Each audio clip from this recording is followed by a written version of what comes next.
प्रसिद्ध अमेरिकन व्यवसायी और निवेशक पीटर थिएजी कहते हैं कि जब भी मैं किसी नौकरी के लिए किसी का साक्षात्कार लेता हूं, तो मैं इस सवाल से शुरू करता हूं, क्या आप कोई ऐसा महत्वपूर्ण सत्य जानते हैं जिससे बहुत कम लोग सहमत हों? ये सवाल सुनने में आसान लगता है क्योंकि यह सीधा है। असल में जवाब देना बहुत मुश्किल है। ये बौद्धिक रूप से कठिन है क्योंकि स्कूल में हर किसी को जो ज्ञान सिखाया जाता है वो परिभाषा पर निर्भर करता है, और यह मनोवैज्ञानिक रूप से भी कठिन है क्योंकि उत्तर देने का प्रयास करने वाला कुछ ऐसा कहेगा जो ज्यादा प्रसिद्ध नहीं है जिसे वो जानता है। हम जानते हैं कि शानदार सोच दुर्लभ है, लेकिन ये भी तो सच है कि साहस प्रतिभा की तुलना में कम नहीं होना चाहिए। आमतौर पर मैं इस तरह के उत्तर सुनता हूँ, हमारी शैक्षणिक प्रणाली टूट गई है और तत्काल इसे ठीक करने की जरूरत है, या अमेरिका असाधारण है, या कोई भगवान नहीं है, आदि आदि। ये बुरे जवाब हैं।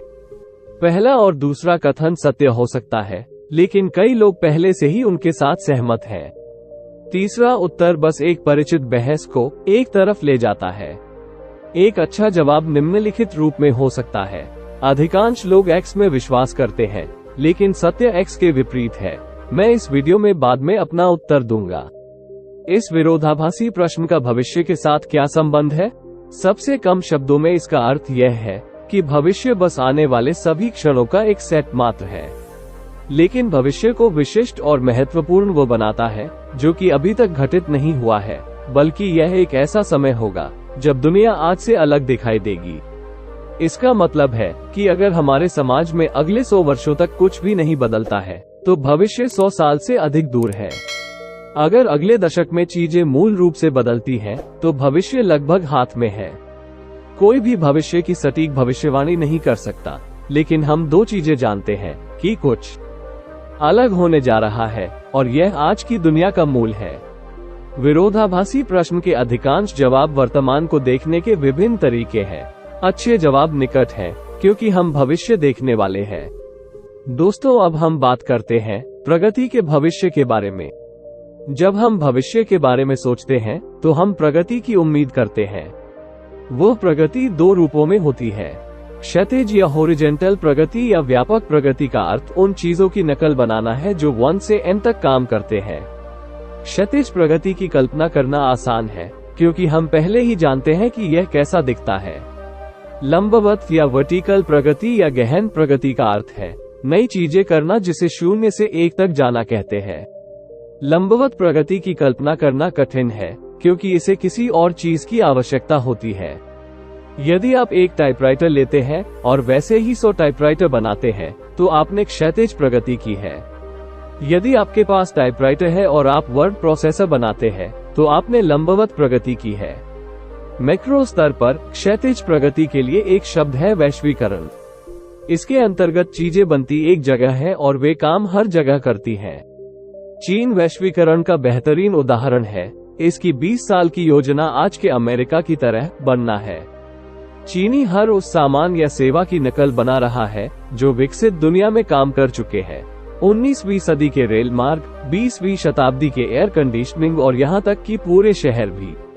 वे चीजों को बनाने की प्रोसेस के कुछ स्टेप ही छोड़ते हैं या बदलते हैं। जैसे उदाहरण के लिए वे सीधे लैंडलाइन स्थापित किए बिना वायरलेस पर जा रहे हैं। आखिर में वे सभी की नकल ही तो बना रहे हैं।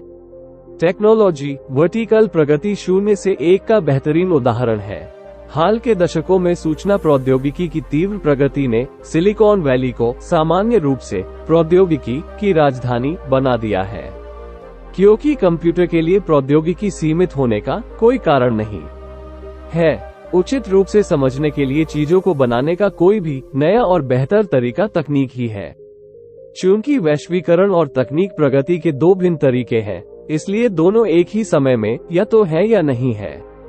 उदाहरण के लिए, वैश्वीकरण और तकनीक ने सन 1815 से 1914 तक तेजी से विकास किया। पहले विश्व युद्ध और किसिंजर की यात्रा के बीच 1971 में चीन के साथ संबंधों को फिर से खोलने के प्रयास हुए। उस समय चीन में तेजी से तकनीकी विकास तो हो रहा था, लेकिन वैश्वीकरण अभी न के समान ही था। 1971 के बाद से हमने सीमित तकनीकी विकास के साथ तेजी से वैश्वीकरण देखा है, जो ज्यादातर IT तक ही सीमित रहा। वैश्वीकरण के इस युग में हमारे लिए कल्पना करना आसान है कि आने वाले दशकों में अधिक एकरूपता और समानता आएगी। यहाँ तक कि हमारी रोजमर्रा की भाषा भी बताती है कि हम एक प्रकार से तकनीकी इतिहास के अंत में विश्वास करते हैं। दुनिया के विभाजन से हमारा तात्पर्य है कि तथाकथित विकसित और विकासशील देशों में बंटवारा। विकसित दुनिया के देश पहले से ही प्राप्त करने योग्य चीजों को प्राप्त कर चुके हैं और गरीब देश इन चीजों को पाने के लिए दौड़ लगा रहे हैं। लेकिन मुझे नहीं लगता कि यह सच है। विरोधाभासी प्रश्न का मेरा जवाब ये है कि ज्यादातर लोग सोचते हैं कि दुनिया का भविष्य वैश्वीकरण द्वारा परिभाषित किया जाएगा, लेकिन सच्चाई ये है कि प्रौद्योगिकी अधिक मायने रखती है। तकनीकी परिवर्तन के बिना यदि चीन अगले 2 दशकों में अपने ऊर्जा उत्पादन को दोगुना कर देता है, तो यह इसके वायु प्रदूषण को भी दोगुना कर देगा। यदि भारत के लाखों परिवार अमेरिकियों की दिनचर्या अपनाएंगे और केवल अपने आप को पाश्चात्य जीवनशैली से परिपूर्ण करने में लगे रहे, तो परिणाम उनके व पर्यावरण के लिए विनाशकारी होंगे। दुनिया भर में धन बनाने के पुराने तरीकों को अपनाने से धन नहीं, केवल विनाश ही उत्पन्न होगा। दुर्लभ संसाधनों की दुनिया में नई तकनीक के बिना वैश्वीकरण अस्थायी है। नई तकनीक कभी भी इतिहास की एक स्वचालित विशेषता नहीं रही है। हमारे पूर्वज स्थिर व न्यून समाजों में रहते थे, जहां सफलता केवल दूसरों की चीजों को जब्त करना माना जाता था। उन्होंने धन कमाने के केवल कुछ की नामात्र के नए विकल्प बनाए और लंबे समय तक वे उपाय एक औसत व्यक्ति को कठिन जीवन से बचाने के लिए पर्याप्त नहीं थे। फिर लगभग 10,000 सालों बाद प्राचीन युग में कृषि, पवन चक्की, मिट्टी के बर्तन और 16वीं शताब्दी में एस्ट्रोलेब, और फिर अचानक आधुनिक दुनिया ने 1760 के दशक में भाप इंजन के आगमन से लगभग 1970 तक निरंतर तकनीकी प्रगति की। परिणामस्वरूप हमारी किसी भी पिछली पीढ़ी की कल्पना के मुकाबले हमें एक अमीर समाज विरासत में मिला है। हमारे माता पिता और दादा दादी को छोड़कर कोई भी पीढ़ी 1960 के दशक के अंत में जो सोचते थे कि यह प्रगति इसी तरह निरंतर चलती रहेगी, उन्होंने उम्मीद की थी कि वे घर के लिए बहुत सस्ती बिजली का उपयोग करेंगे और एक 4 दिवसीय टूर बनाकर चंद्रमा पर छुट्टियां मनाएंगे, पर वह नहीं हुआ। हमारे स्मार्टफोन हमें इस तथ्य से भी विचलित करते हैं कि हमारे आसपास का परिवेश अजीब तरह से पुराना है। केवल कंप्यूटर और संचार के माध्यमों में नाटकीय रूप से सुधार हुए हैं। इसका मतलब यह नहीं है कि हमारे माता पिता एक बेहतर भविष्य की कल्पना करने में गलत थे, बस वे तो केवल कुछ स्वचालित होने की उम्मीद कर रहे थे। आज हमारी चुनौती नई प्रौद्योगिकियों की कल्पना और निर्माण करना दोनों है, जो 20वीं शताब्दी की तुलना में 21वीं शताब्दी को अधिक शांतिपूर्ण और समृद्ध बना सकते हैं। दोस्तों, अब बात करते हैं स्टार्टअप सोच के बारे में। नई तकनीक नए उद्यमों से शुरू होती है, जिसे स्टार्टअप कहते हैं। राजनीति में संस्थापक पिता से, विज्ञान में रॉयल सोसाइटी से, फेयरचिल्ड सेमीकंडक्टर के व्यापार में मिशन की भावना से जुड़े लोगों के छोटे समूहों ने दुनिया को बेहतर बनाने के उद्देश्य से काम किया और दुनिया को बेहतर बना दिया है। इसके लिए सबसे आसान स्पष्टीकरण है, बड़े संगठनों में नई चीजों को विकसित करना मुश्किल है और इसे अपने आप करना भी मुश्किल है।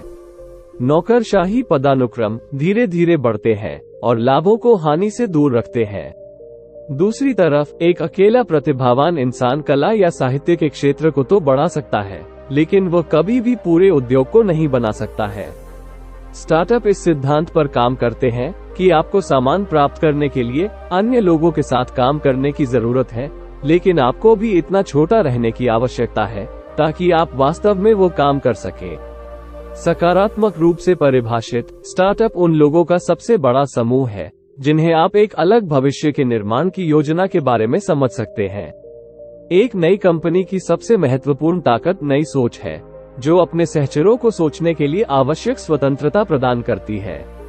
यह वीडियो सीरीज उन प्रश्नों के बारे में है जिनके आपको उत्तर जानना चाहिए कि नई चीजों की खोजों में सफल कैसे हुआ जाए। ज्ञान का कोई मैनुअल या रिकॉर्ड नहीं होता है, बल्कि सोचने का ही अभ्यास है, क्योंकि स्टार्टअप को यही करना है।